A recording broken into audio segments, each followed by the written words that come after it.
And ladies and gentlemen, my name is Bill DeYoung and welcome to the Catalyst sessions for Friday. We got a weekend coming up, although you'd hardly know it. We got a weekend coming up. Hey, I want to talk to you about a friend of mine who's waiting here to talk to you.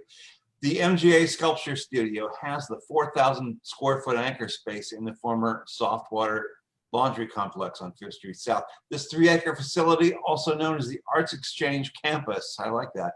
It's ground zero for what's known here in St. Peter's, the Warehouse Arts District. Mark G. Aeling, that's what MGA stands for, is president of the Warehouse Arts District Association, the 501c3 organization that supports local artists with a box full of tools, including community revitalization, marketing, advocacy, very important, and educational programming. MGA specializes in the design, fabrication, and installment of public artwork and architectural ornament. I don't know what that means, but let's ask him what. Mark, what does architectural ornament mean? That's a nice phrase. So you know, when I first cut my teeth in the business of making sculpture for a living, I was in St. Louis, and there's a lot of architectural ornamentation there, and I've always had a passion for architectural ornament, probably because I started out early on, right when I finished undergraduate school, working for the Seattle Opera, and like a capital on a building, that would be architectural ornament. Yeah. Or a frieze, or all the different types of ornamentation that there is that's associated with architecture. So I did a lot of that kind of stuff, original pieces, and then restorations of pieces and things like that. As well as being a creator, obviously, you're known as, around here, as a very vocal proponent of public art. I can remember talking to you when the controversy over the Eckelmann sculpture was happening. Tell me why you believe public art is so important in this or any other community. You're an advocate. Tell us why. Yeah, I mean, I'm an advocate for the arts in general, but public art in particular is one of those things that when you go into a community that's embraced the arts, and there's really cool stuff to see and experience, it shows a commitment by that community to embrace the arts. And some of the most culturally fulfilling communities that I've experienced are ones that are really committed to the arts and have really vibrant public art programs. Kansas City comes to mind. It's a small city, but the Kansas City Artists Institute is there, and believe it or not, it's largely funded by Hallmark. But they've got an incredible number of sculptures and plazas and fountains, and it just enriches the cultural environment. So it's a signifier of a community that's really committed to the arts, that they're willing to give a percentage of their dollars to enriching their physical environment. Well, what about St. Petersburg? I mean, in your mind, is St. Petersburg kind of put its money where its mouth is? I think of St. Petersburg as a city of the arts. I mean, how about you as far as public art? Is this a good place to be? It's getting there. It's getting there. Now, and I say that there's a very broad range of definition of what public art is. The St. Petersburg, the city founders did an amazing job laying this city out. It is a beautiful city. The relationship that the city has to the water is spectacular. The parks, you could consider the parks a form of public art, because they're engaging the natural environment in relation to the constructed or urban environment, and it makes for a really beautiful downtown. So in many ways, the city of St. Petersburg is incredibly culturally rich because of that design, and that's a form of public art in a way. Yeah. So there are some really nice public art pieces. I think some stuff that's going down on the Pier is really cool, and that shows a more recent commitment. The murals in the city of St. Petersburg are incredibly significant, and well, that's your most obvious example of public art here. Yeah, absolutely. Yeah. Well, we've talked about this before in some story or other, but I wondered, you do a lot of commission work, and I've got some photos I want to look at here in a minute. But to you, what's the difference between, or is there a difference between a commission piece, I want something like this, and like sprung from the head of Zeus creative thing that you yourself come up with artistically? And are they both like great challenges and fun and all of that? You know, there's a whole myriad of explanations or examples based on that, but this is how I try and sum it up. So I've been making stuff for a living all my adult life. And it took me a very long time to get to a point where anybody cared what I thought. I had tangible skills and I was able to make a living utilizing those skills. And I always kept my eye on the prize, and that prize was to get the client to come to me and ask me what they want instead of telling me what they want. Yeah. So public art is this really unique opportunity where there's an agenda that I have as an artist, things I want to communicate, things that I want to explore, play with, elaborate on. And public art dollars are dollars that they're there. Okay, you know, you can sit in your studio and make stuff and then try and find a buyer for it. With public art, the funds are present. There's a budget that's established and you're competing more or less to get at those funds. So in order to do that, you have to marry what you're interested in as an artist with what the client is interested in, what their goals are. This is what I'm talking about. I mean, how do you know, fulfill that artistic longing inside of you, you know? So the idea is to sell them on a design that's part what they want and part the way you want it to look. Is that right? Well, it meets their goals and meets your goals. Yeah, exactly. And it does it within a certain time frame and a certain budget. So, you know, there's a business side to all of that too. But I tell you what, it gives you an opportunity if you're willing to work within a certain confined notion or constraint, which I have learned over the years is one of the best ways to find true creative outlet is, you know, give yourself some parameters, put a boundary around something, and then it forces creative solutions that otherwise you wouldn't come upon. So, you know, I even had a really significant instructor when I spent a couple semesters at University of Washington in Seattle in doing undergraduate work. And I had this teacher, and his goal through the class, this is a printmaking class, but his goal was to teach the students how to learn, how to challenge themselves when they're outside of the school environment. You know, when you're in school and you have these classes and these structures and these things, they're giving you assignments and you're learning how to grow. What happens when you get out of school? How do you stay motivated? How do you challenge yourself? Yeah. And to a large degree, that's by like picking a series of constraints and then learning how to function within them. And, you know, those, it's a unique form of inspiration. Let's put it that way. Yeah, I mean, isn't the danger there that you could lose the creative spark and I'm just a fabricator, you know?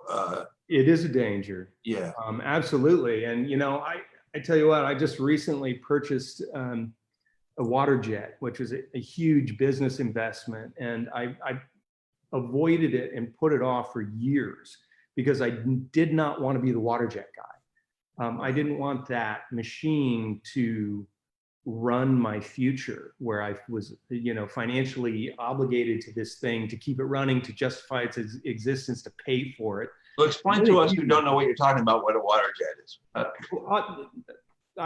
It's a piece of equipment that takes plate material or sheet goods and uses a CAD program to cut out stuff. So it's incredibly handy for fabricating because you can cut pretty much anything. This door that's sitting behind me, that's all made out of drops that were cut on a water jet. So that's like 6 layers of 3/16 inch thick aluminum plate. It's a cutting tool is what you're saying. Cutting tool, yeah. Wow, with very strong jet water. Well, has it justified itself yet? Has it paid for itself yet? Yeah, it is. You know, and you know, it took a whole There's a lot of business involved in this. There's balancing budgets and making investments and that kind of thing. But it'll take me, well, pre-COVID, it would take me about 3 years to get it paid off. And I'm on schedule for that. The first year, the biggest miscalculation that I made when I bought the thing is, sure, the machine costs a certain amount, but getting it into the building and getting it calibrated and getting the facility modified to accommodate it costs almost as much as the machine itself. It must be huge. It's a big machine. It'll handle a 6-foot by 12-foot plate of material, and it can cut through steel that's 6 inches thick. So there's huge possibilities for it. The piece that's sitting behind me is a model that we made for the engineering process for the Gladiolus piece that's in front of the police headquarters, and the model was cut on the water jet, and the finished piece was all cut on the water jet, and that piece was done before I purchased the machine. And it was one of those things that particular year, it was like I hit a threshold on how much money I was outsourcing to cut all that stuff. We're generating all the files, we're doing all the design, we're processing all the materials, and then I'm paying out all this money to get the material processed. And it was like, you look at the numbers in the books, and it's like, shit, in 3 years, I could pay one of these off and have the ability to use it. And right now we can play with it. We can utilize that technology and experiment and explore and do all sorts of cool stuff. So I don't regret it. Although there was a period last year where financially it was like, shit, this is expensive. Well, one thing I want to do here is, you just mentioned Gladiolus Blossom, and so I want to bring it up here and show it to folks, because it is, can you see it there? Is it on your screen? Yeah. This is in front of the new St. Petersburg police station, for those of you who aren't familiar with that. So Mark isn't sculpting tiny little things to put on coffee tables. This thing is what, 20 feet high and weighs 5 tons? Yep. It's a lot of stainless steel. What is it made out of? It's all stainless steel? Yes. Well, there's some gold on it. The interior sphere there is spun stainless, and then it's got a layer of gold plating on it. So there's a electrolytic process where you run current through it and it transfers gold onto the surface. So it was mirror polished and gold plated, so you get this,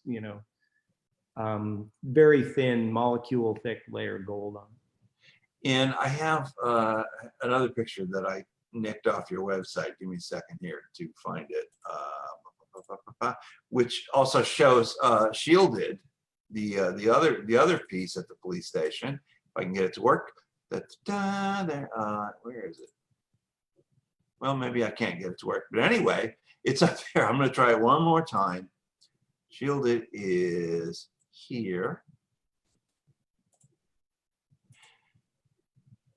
What was getting this particular commission like from the police station? How did they tell you this is what we want, Mark, or were you able to sell them on an idea? This particular project was, there it is, was incredibly vague what they wanted. The call to artists. So for folks who don't know how this process works, traditionally, and there's tons of variables in here, but traditionally they send out a call. It's national, international. Sometimes it's only regional. This was an international call, and there were 2 pieces available or that were part of the call, and you put out an RFQ, or a request for qualification. So you submit what you've done in the past, and you might say a sentence or 2 about what you might do here. And in that call, they basically said, we want artwork that will create, I'm paraphrasing here, will create a feeling of welcome for visitors coming to the police headquarters. Yeah. Because, the police headquarters can be intimidating. So, you take that. So then, after the RFQ, you get shortlisted, and they take a handful of people. Sometimes it's 3, sometimes it's 5, and they give you a small stipend, and you put together a concept. So I put together a concept for both the interior and the exterior piece. And,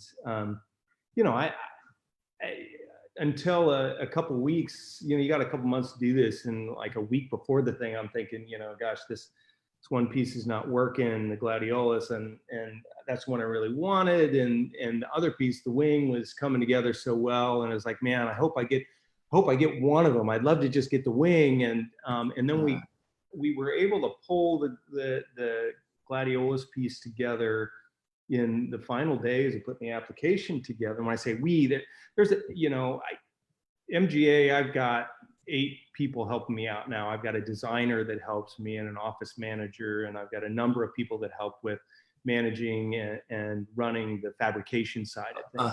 It's a team effort. Yeah. I am very fortunate in that I get to direct that team, but I can't do all this stuff by myself. Well, shielded, the wing, which we're looking at, I think we're looking at here. All I see is a blank screen, but it tells me it's up. How big is that? How big is the wing, man? The wing's 30 feet from the tip of the wing to where the wing mast would connect into the body of the eagle, and the longest feather on it is 18 feet.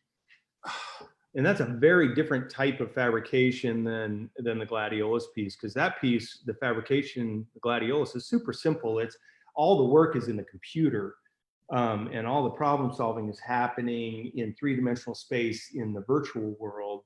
Alex and I are going through and plotting every connection, every joint, and the sequence of connections, and all of this stuff. And the wing is, well, we've got these parts, but each one of them is cut on the water jet, but it's a flat plane, and we want to make it look like a feather. You're trying to take 3/16 in aluminum and make it look light as a feather. So there's just tons of hand forming and pounding and smashing and bending that goes into doing that. And there's some really fun video on the website of the guys, and I think we had put it on Facebook at some point, of the guys. We built this big press brake. It was a manual press brake, and it was sort of this dance that the team was doing to bend these great big sheets, and it was big enough to hold either 8-foot or 10-foot long pieces of these wing parts. Wings, the feathers that are 18 feet long, we're bending those in individual components and then matching the contours and welding them together. And then the whole thing had to be hung from the ceiling, which was a huge technical challenge, just figuring out how to do it, that's one of the things that makes me most excited about this stuff, is like, give me a problem and give me an opportunity to figure out how to do it, and I'm happy as a clam. So mathematics comes into science, mathematics. I'm wondering, you had to learn something about the anatomy of birds. Oh, and that's the best part, is you get to you get paid to like study history and anatomy and all this stuff. You get to do a deep dive into these things, just learning about the Gladiolus and why that piece was justified. The whole concept behind it is, the Gladiolus was named after the gladiator. Yeah, yeah. It's the root word is Latin for sword. So, and the reason for that is the whole this is a single blossom off of a gladiolus flower. Yeah. And they look like a sword, and the Romans used to wear them into battle. But it's like what would be welcoming in a police station?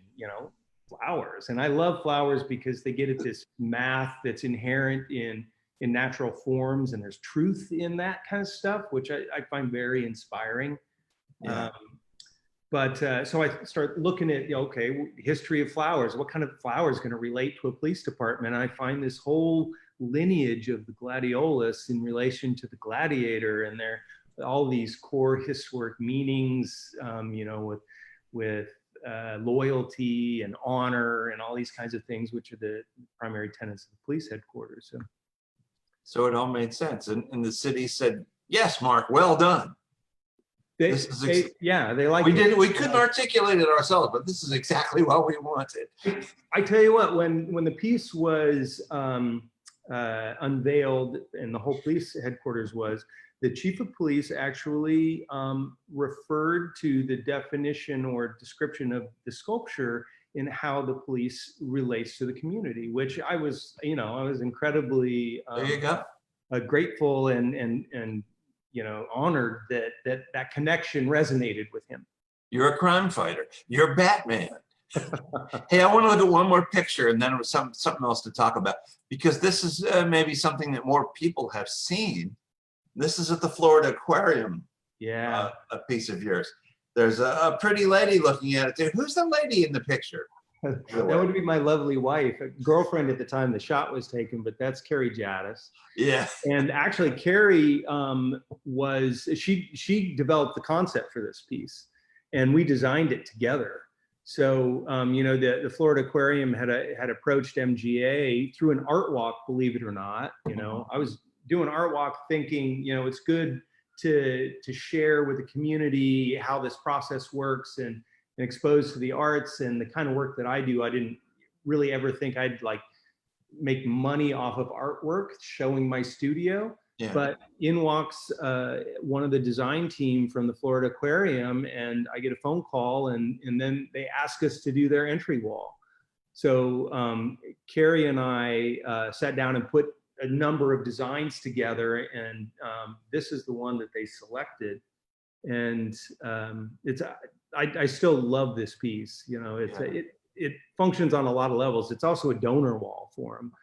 So if you want to give the aquarium money, then one of these individual birds or fish in here, they'll engrave your name on.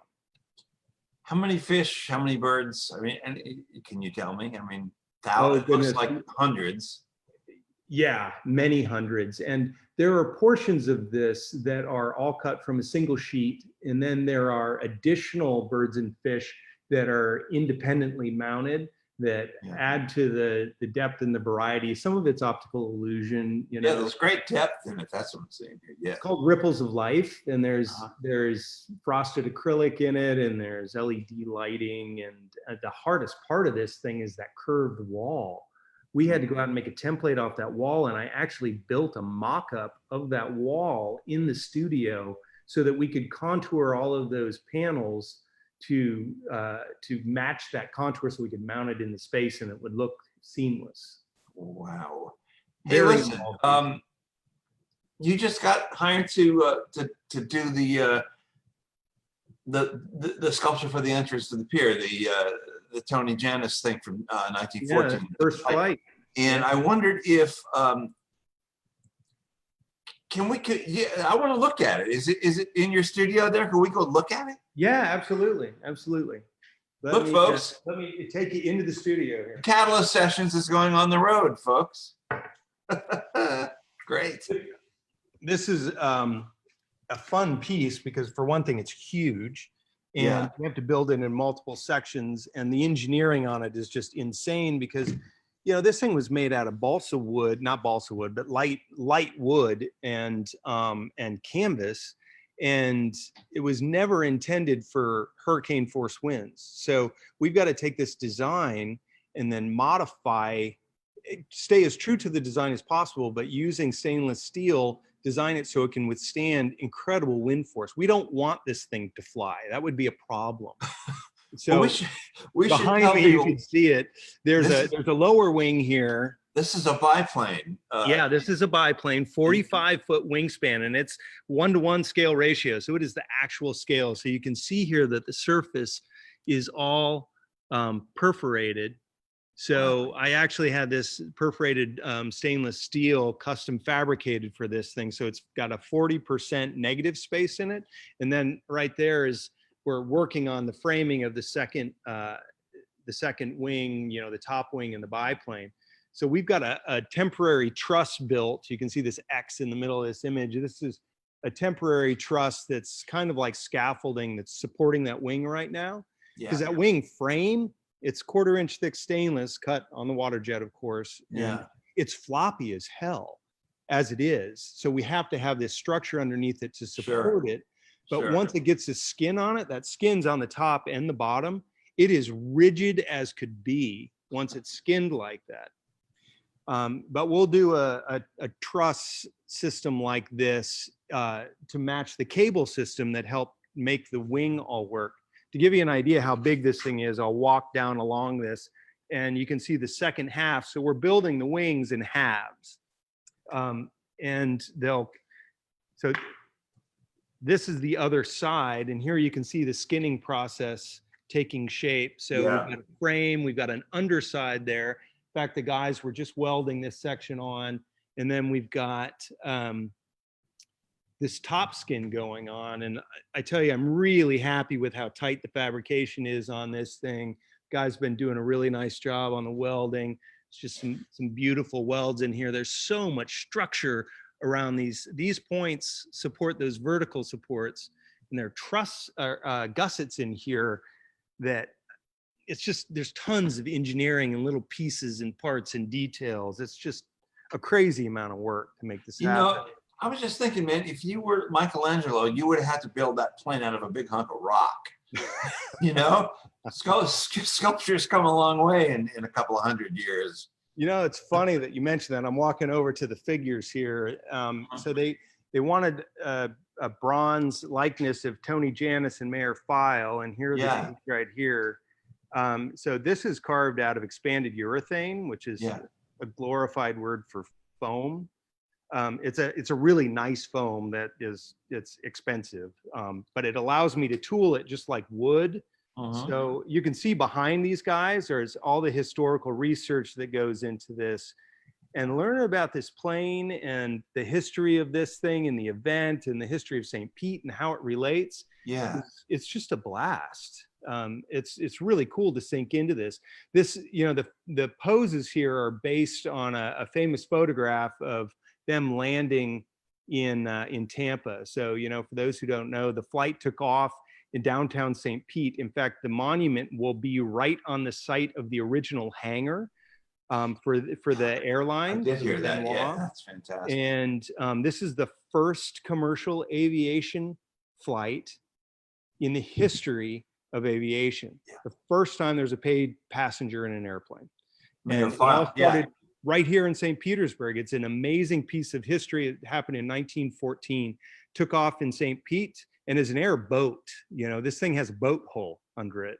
Yeah. And it took off in, let's see, here's a picture that shot that everything's based on. Let me see if I can get to this here. There you go. There it is. That's Tony Jannus waving at the camera landing in Tampa. And you can see it's a big boat hull. So it just landed in the water. Yeah, it took off the water, landed in the water. Wow. I tell you what. Does Will Michaels come down there all the time and say, no, that's not quite right, Mike. You got to tweak that a little bit. Well, you want to hear a funny story? You know, there's sort of a rhythm that is involved in making these sculptures. And so this is me as Tony Jannus and Mayor File in what I call turnaround. So from these, I can generate a three-dimensional object. It's basically, I got a rotating base and I put a tripod out and we spin the piece. So you get all of those different heights and elevations. You got X, Y, Z axis, everything you need to make a three-dimensional object cut out of a block. So I was working on that, and you can see in the photograph that Tony Jannus has the hat on backwards, because I got all this research here of Tony Jannus wearing his hat backward because he's flying at literally 60 miles an hour. Yeah. His brim's going to pull his hat off, right? Yeah. Well, except we're looking at that photograph that I was just showing you, and Will comes up with a version of this photograph that's clearer than anything I could find, probably straight from the History Museum. And we zoomed in on it, and I'll be damned if Tony Jannus didn't have his hat forward and his goggles on the brim of the hat. He's using his goggles to hold the damn hat on. Yeah. So I had already started carving it backwards. So now I had to take the hat off and cut the bill off the back, and this is a piece that's attached to the front. And so from here, I coat this with resin, then I put oil-based modeling clay on it, and I do the fine tooling and detail in clay for the bronze. So these are patterns, and we take a mold off them, then they get cast in bronze. And so I've got to redo this whole hat forward in the clay. Well, here's the thing. I mean,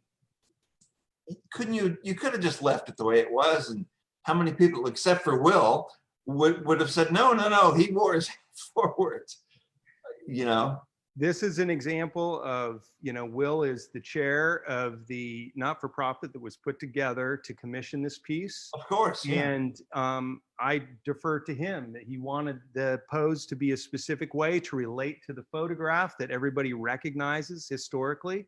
Yeah. So at that point, it's like, I'll turn the hat around.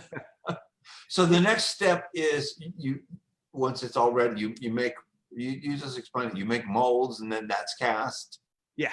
Yeah. It actually goes to a foundry. I don't have bronze casting capacity here in the facility.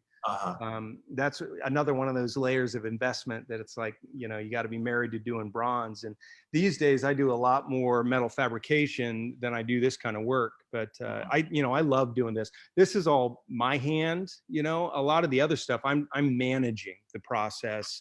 I come up with the ideas and work through, I establish the work process for the most part, but I've got a team that makes all that stuff happen.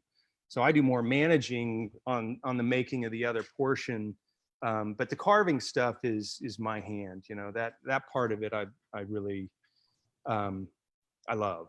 What's the target date for this? I know the pier is kind of in flux as to when it's going to open at this point, but what, to your understanding, when is this going to happen and when is this going to be installed?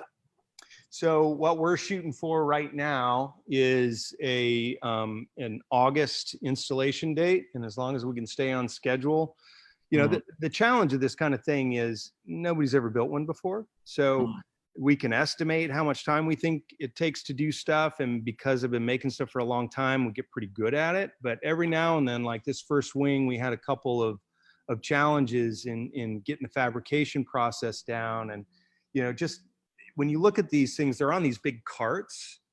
So, we had to just make the carts in order to support the wings. And we started with I have a whole bunch of these carts laying around from doing other projects, and it's how we actually roll it out of the building and work on it. And it's material, but we started the first wing on a cart that we modified, and we found certain fabrication challenges that were happening. So we had to go back and say, okay, look, this is what we've got to do to support this thing to keep from getting distortion. Stainless, it's a beautiful metal. It welds beautifully, but it's very, very liquid under heat.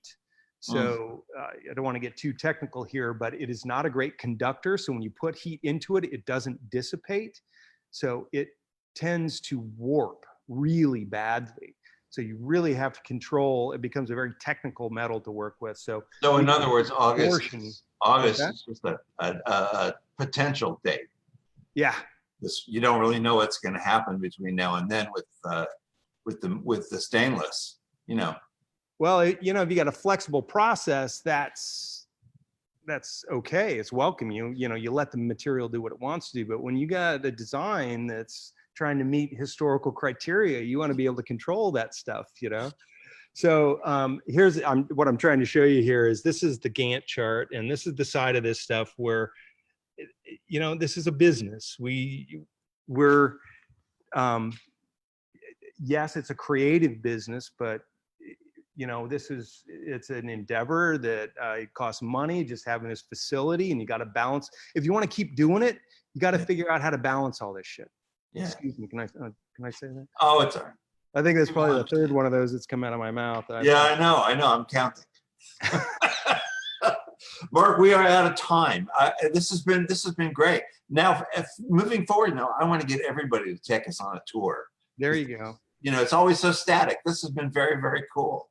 Well, I didn't even get to tell you what's going on with the Warehouse Arts District and the Arts Exchange. So we'll have to do that another time. Well, before we go, the one question that I did have was phase 2, I think, was the last thing that was on the burner somewhere. Yep. The parking lot and design and what's going on? We just got some additional funds. We're going to finish out the plaza and put in some lighting and some landscaping. And we're actually adding an electrical grid so that we can do art markets here or any open air markets, which I think is going to be really significant as we come out of this whole COVID thing. For people to be able to socialize, outdoor spaces are going to be ideal for that. So there's new stuff coming down the pipe for the Arts Exchange, and the district is moving forward in a really great way. The factory is coming online, which we're excited about. And, yeah, right. There's some there's some really exciting things happening in the Warehouse Arts District right now. That was the last time I was physically over there. Was Kira walked me through the warehouses, walked me through the factory, and you know, we've done some stuff with fairgrounds and all of that that's going on. But I see a lot of potential there, and I mentioned you do too. Well, you know, the depth that it adds to the creative community here, and you know, the Warehouse Arts District envisioned the Pinellas Trail becoming this major arts thoroughfare for events, and we've worked with the city and the county to illuminate the trail, and now we've got the Moraine Center for Clay and the Arts Exchange and Duncan McClellan and Raw Studios and Behar Architects, and now the factory, all within a few blocks. There's just so many cool things happening. It's really, it's driving a whole nother wave of development in the city, which I think is very positive. Which is something we've circled back to what we were talking about before, was, you know, the arts in a community.